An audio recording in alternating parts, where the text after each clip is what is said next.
Julius Caesar by William Shakespeare. Act 2, Scene 1. Enter Brutus in his orchard. What, Lucius? Ho! I cannot by the progress of the stars give guess how near to day. Lucius, I say. I would it were my fault to sleep so soundly. When, Lucius, when? Awake, I say. What, Lucius? Enter Lucius. Called you, my lord? Get me a taper in my study, Lucius. When it is lighted, come and call me here. I will, my lord. Exit. It must be by his death. And for my part, I know no personal cause to spurn at him, but for the general. He would be crowned.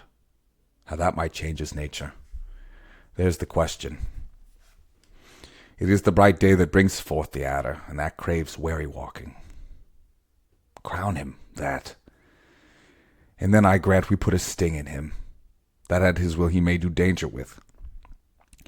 The abuse of greatness is when it disjoins remorse from power. And to speak truth of Caesar, I have not known when his affection swayed more than his reason. But 'tis a common proof that lowliness is young ambition's ladder, whereto the climber upward turns his face, but when he once attains the utmost round, he then unto the ladder turns his back, looks in the clouds, scorning the base degrees by which he did ascend. So Caesar may, then, lest he may, prevent. And since the quarrel will bear no color for the thing he is, fashion it thus, that what he is, augmented, would run to these and these extremities, and therefore think him as a serpent's egg, which hatched, would as his kind grow mischievous, and kill him in the shell. Enter Lucius. The taper burneth in your closet, sir. Searching the window for a flint, I found this paper, thus sealed up, and I am sure it did not lie there when I went to bed. Gives him the letter. Get you to bed again. It is not day. Is not tomorrow, boy, the 1st of March? I know not, sir. Look in the calendar and bring me word. I will, sir. Exit. The exhalations whizzing in the air give so much light that I may read by them.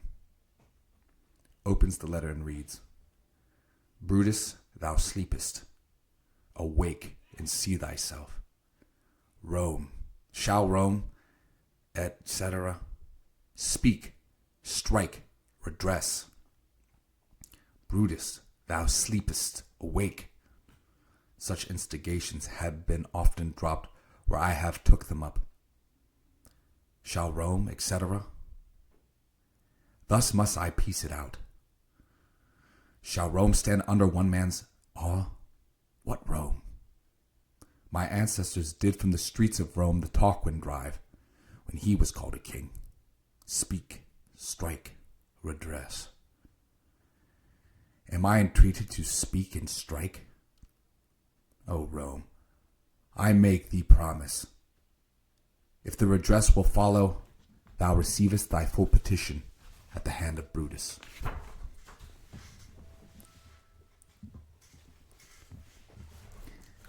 Enter Lucius. Sir, March is wasted 15 days.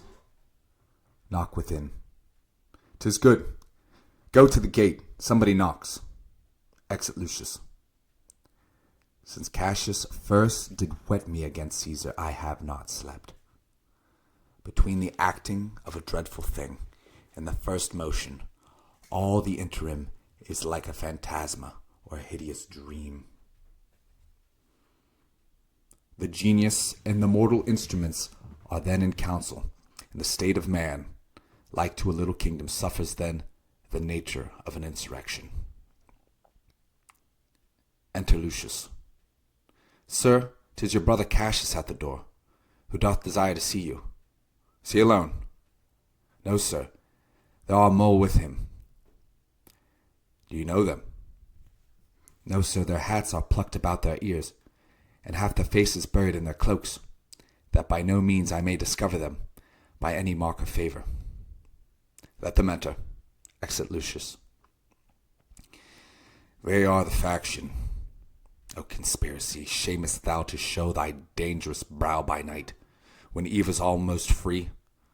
O then by day, where wilt thou find a cavern dark enough to mask thy monstrous visage? Seek none conspiracy. Hide it in smiles and affability. For if thou path thy native semblance on, not Erebus itself were dim enough to hide thee from prevention.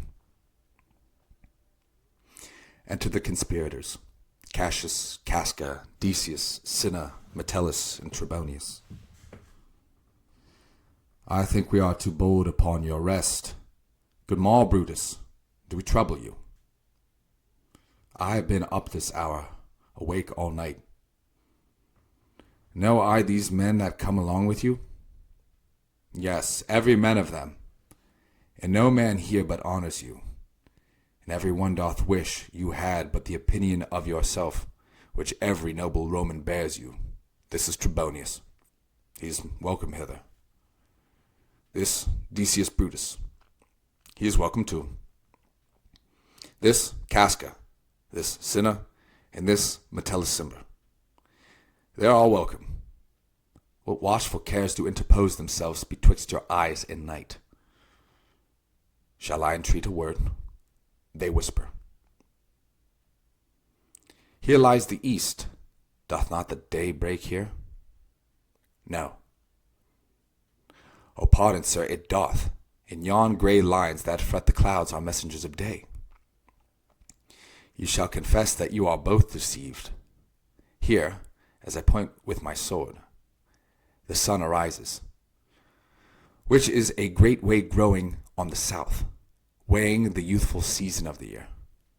Some 2 months hence, up higher toward the north, he first presents his fire, and the high east stands as the capital directly here.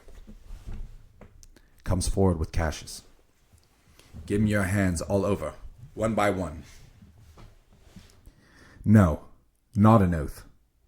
If not the face of men, the sufferance of our souls, the time's abuse. If these be motives weak, break off betimes, and every man hence to his idle bed. So let high-sided tyranny range on till every man drop by lottery. But if these, as I am sure they do, bear fire enough to kindle cowards, and to steal with valor the melting spirits of women, then, countrymen, what need we any spur but our own cause to prick us to redress? What other bond than secret Romans that have spoke the word it will not palter? And what other oath than honesty to honesty engaged, that this shall be, or we shall fall for it? Swear priests and cowards and men cautelous, old feeble carrions, and such suffering souls that welcome wrongs.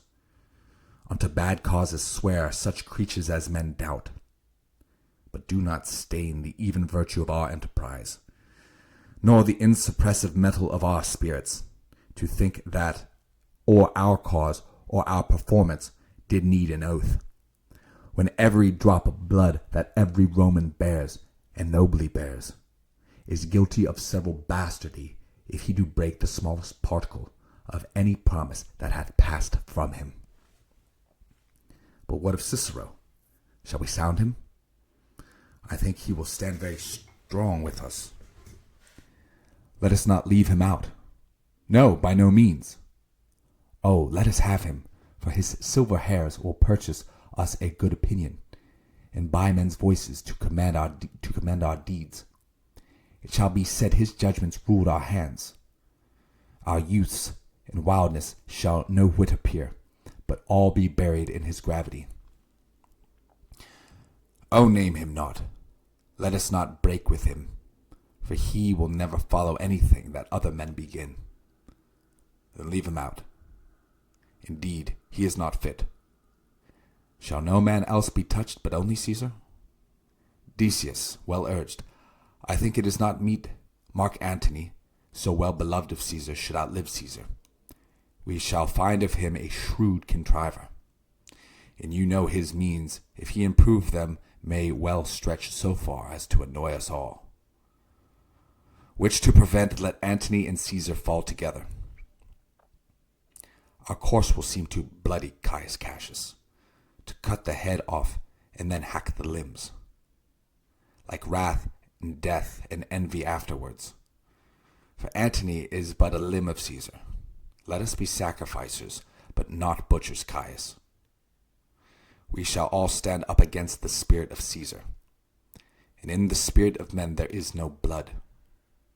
Oh, that we then could come by Caesar's spirit and not dismember Caesar. But alas, Caesar must bleed for it. And gentle friends, let's kill him boldly, but not wrathfully. Let's carve him as a dish fit for the gods, not hew him as a carcass fit for hounds. And let our hearts, as subtle masters do, stir up their servants to an act of rage, and after seem to chide him.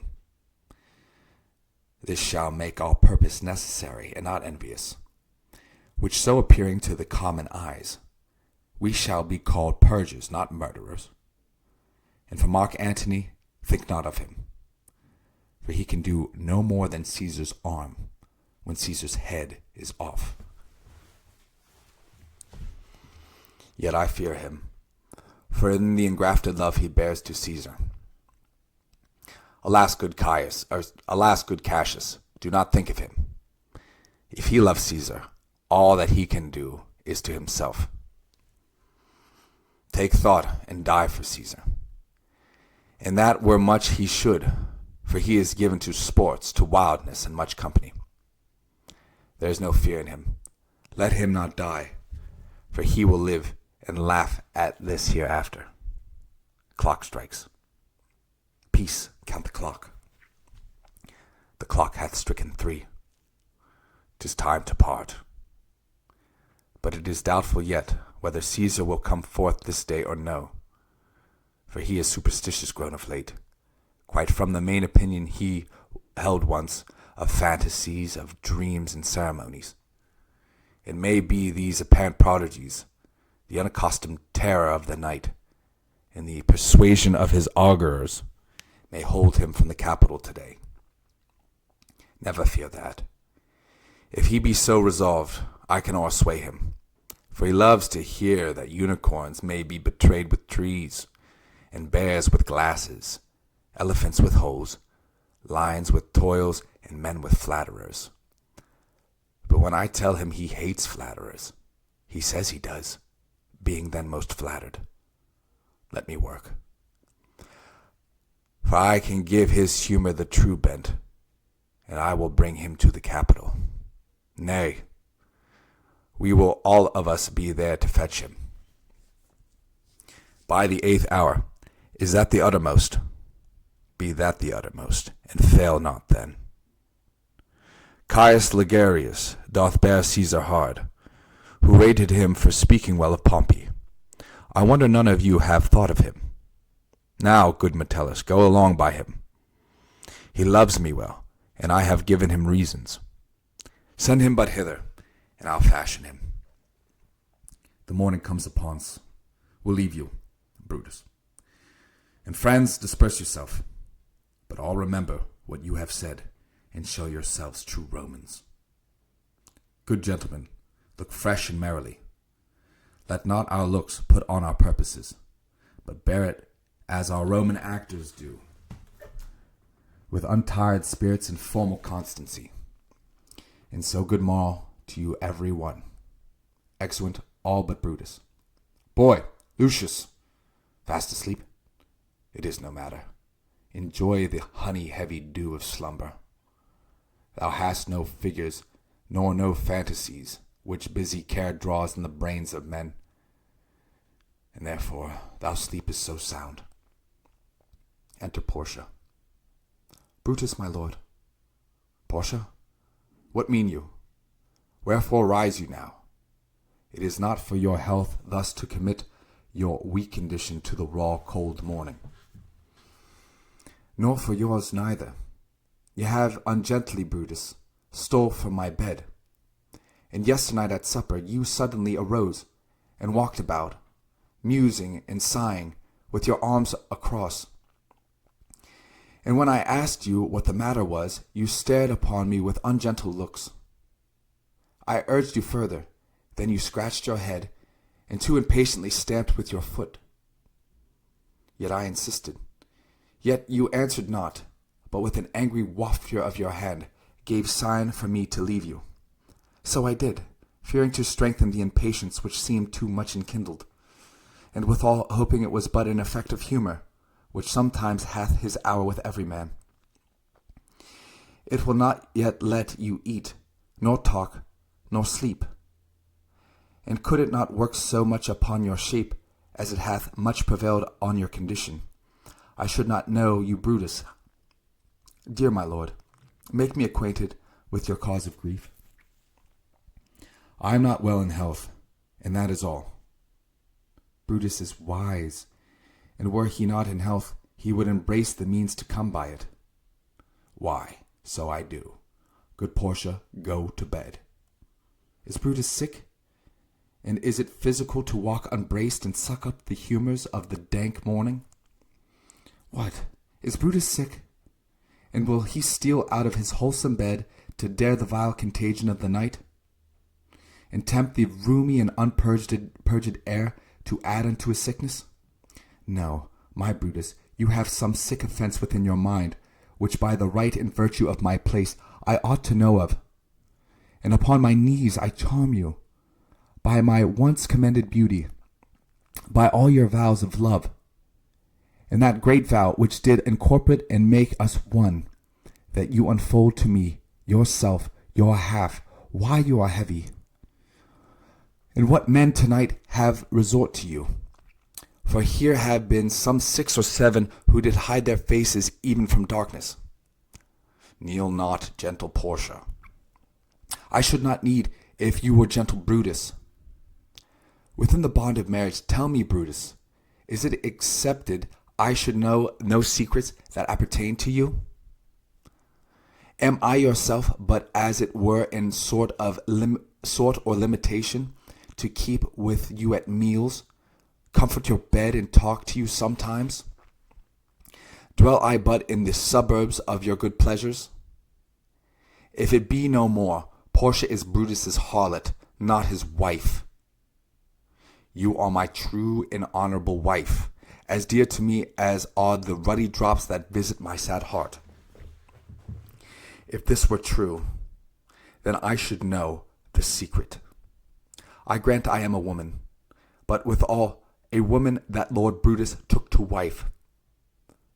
I grant I am a woman, but withal a woman well reputed, Cato's daughter. Think you I am no stronger than my sex, being so fathered and so husbanded? Tell me your counsels. I will not disclose them.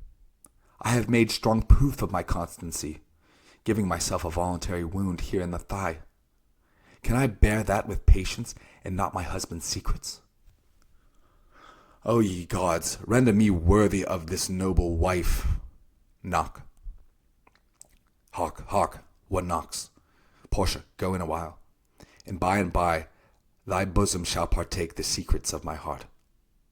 All of my engagements I will construe to thee, all the charactery of my sad brows. Leave me with haste. Exit Portia. Enter Lucius and Caius Ligarius. Lucius, who's that knocks? Here's a sick man that would speak with you. Caius Ligarius, that Metellus spake of. Boy, stand aside. Caius Ligarius, how? Vouchsafe good morrow from a feeble tongue. Oh, what a time have you chose out, brave Caius, to wear a kerchief. Would you were not sick. I am not sick if Brutus have in hand any exploit worthy the name of honor. Such an exploit have I in hand, Ligarius, had you a healthful ear to hear it. By all the gods that Romans bow before, I here discard my sickness. Soul of Rome, brave son, derived from honourable loins. Thou like an exorcist had conjured up my mortified spirit. Now bid me run, and I will strive with things impossible. Yea, get the better of them. What's to do? A piece of work that will make sick men whole. But are not some whole that must make sick? That must we also. What is it, my Caius? I shall unfold to thee as we are going, to whom it must be done. Set on your foot, and with a heart new fired I follow you, to do I know not what, but it sufficeth that Brutus leads me on. Thunder. Follow me then. Exeunt.